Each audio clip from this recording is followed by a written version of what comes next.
Social media पर हम जैसे ही किसी के देहांत की खबर देखते हैं, कमेंट सेक्शन में फौरन लिख देते हैं RIP, यानी रेस्ट इन पीस।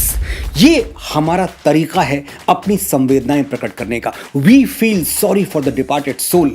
हम अपनी प्रेयर्स ऑफर करते हैं, और प्रेयर क्या है? आपकी आत्मा शांति से विश्राम करे, may your soul rest in peace. ये इंटेंशन सही है, लेकिन एक्शन गलत है।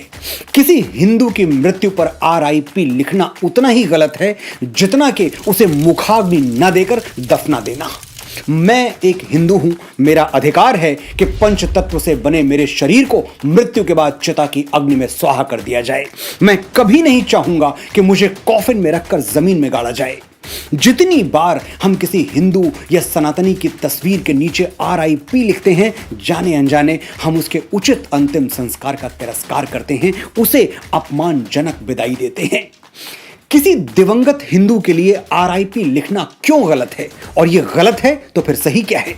सिर्फ 1 मिनट मुझे ध्यान से सुनिए, आपको सारे उत्तर मिल जाएंगे। RIP लिखने की परंपरा इस्लाम और क्रिश्चियनिटी से आती है। वो कयामत के दिन में विश्वास करते हैं, जिसे रोजे महशर या जजमेंट डे भी कहा जाता है। क्या होगा उस दिन? सारे मुर्दे जाग उठेंगे और खुदा उनका इंसाफ करेगा। इसी जजमेंट डे के लिए मुर्दों को कब्र में इंतजार करना पड़ता है और उनके लिए रेस्ट इन पीस की दुआएं की जाती हैं। लेकिन सनातन की परंपराएं 100% 100% साइंटिफिक हैं, इसीलिए हमारे यहां RIP जैसी कोई थ्योरी है ही नहीं। भगवान श्री कृष्ण भगवद गीता के अध्याय 2 श्लोक संख्या 22 और 23 में कहते हैं, वासांसि जीर्णानि यथा विहाय नवानि गृह्णाति नरो पराणि तथा शरीराणि विहाय जीर्णान्यन्यानि संयति नवानि देहि नयनम छिन्दन्ति शस्त्राणि नयनम दहति पावकः न चैनम क्लेदयन्तापो न शोषयति मारुतः। आसान शब्दों में समझाता हूं, जैसे हम पुराने कपड़े छोड़कर नए कपड़े पहन लेते हैं, वैसे ही हमारी आत्मा यानी हमारी कोर एनर्जी वो पुराने शरीर को छोड़कर नया शरीर पहन लेती है। आत्मा अजर अमर है, इसे ना कोई शस्त्र काट सकता है, ना आग जला सकती है, ना जल भिगो सकता है और ना ही हवा इसे सुखा सकती है। और इसीलिए जीवन मरण का ये चक्र, ये साइकिल कंटिन्यूअसली चलती रहती है जब तक कि हमें मोक्ष नहीं मिल जाता। आपने ध्यान दिया होगा, मैंने आत्मा को एनर्जी कहा। क्यों कहा? समझाता हूं। आत्मा पर एग्जैक्टली वही साइंटिफिक लॉज अप्लाई होते हैं जो एनर्जी पर।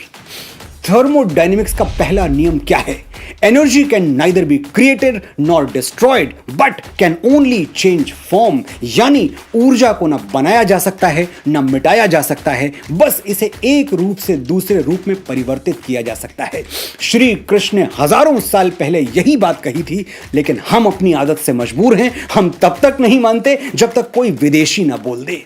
19वीं सदी में जर्मन और ब्रिटिश साइंटिस्ट ने एनर्जी के बारे में वही थ्योरी दी जो 5000 वर्ष और 1 युग पहले कुरुक्षेत्र के मैदान में भगवान श्री कृष्ण आत्मा के बारे में दे चुके थे। ना कोई भाई, न बेटा, न भतीजा, न गुरु, एक ही शक्ल उभरती है हर आईने में। आत्मा मरती नहीं, जिस्म बदल लेती है। धड़कन इस सीने की जा छुपती है उस सीने में। जिस्म लेते हैं जन्म, जिस्म फना होते हैं, और जो एक रोज फना होगा वो पैदा होगा। एक कड़ी टूटती है, दूसरी बन जाती है। खत्म ये सिलसिलाए जिंदगी, फिर क्या होगा? कैफी साहब ने लिखा था। हमारे यहां आत्मा मरती ही नहीं तो कब्रों में आराम क्या करेगी? ये रेस्ट इन पीस की थ्योरी इस्लाम और क्रिश्चियनिटी के लिए सही होगी, हमारे लिए नहीं है। हम किसी जजमेंट डे, किसी रोजे कयामत का इंतजार नहीं करते। एक शरीर छोड़ते ही हम दूसरा शरीर धारण कर लेते हैं और चरैवेति के सिद्धांत पर चलते रहते हैं। Rest in peace does not do justice to a Hindu soul. मैं बड़ी विनम्रता से निवेदन करता हूं, RIP लिखने से पहले ये जरूर देख लें कि कहीं आप ये प्रार्थना किसी हिंदू के लिए तो नहीं कर रहे, क्योंकि इससे उसकी आत्मा को शांति तो नहीं मिलेगी, हां कष्ट जरूर होगा। तो फिर क्या लिखना चाहिए? विनम्र श्रद्धांजलि या ओम शांति, जो भी आपको ठीक लगे।